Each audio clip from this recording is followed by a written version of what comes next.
Good morning! Meron nga pala ako dito, Lebanese, o hinati ko po siya. And then, meron din tayong Lebanese na nilagay natin sa toaster. Nilagay natin sa toaster para magiging toasted siya. Hinati ko siya, inopen ko para dalawa. Meron din akong hiniwa na cucumber and potato. And then, meron tayong Lebanese.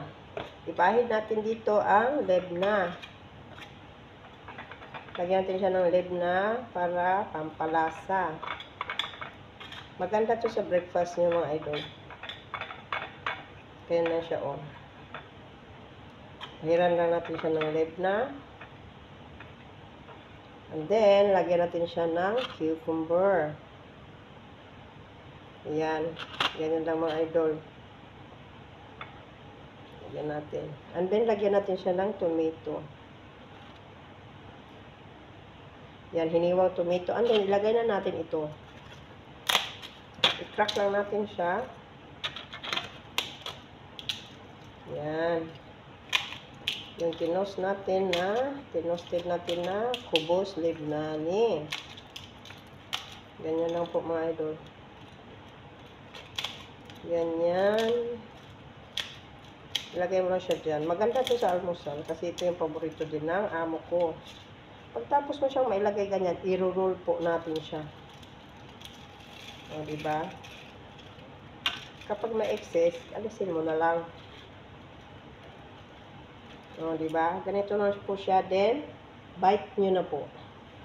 O, and then, ganyan. Maganda po siyang almusal. Gagawin natin yung isa. Yan. Ganito po.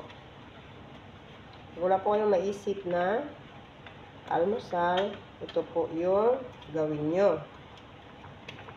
Basta maghiwa lang kayo ng cucumber, tomato, tapos yung kubos Lebanese. Yan lang po ang ingredients nyo po.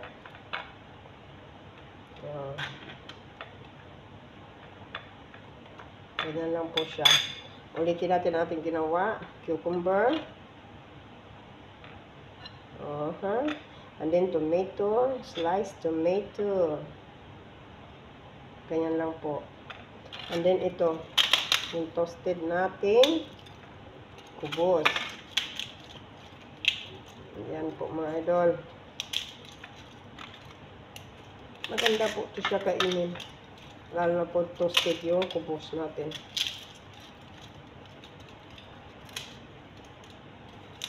Yan. I-roll po natin siya ulit. Para po masarap ang kagatan ng ating kubos.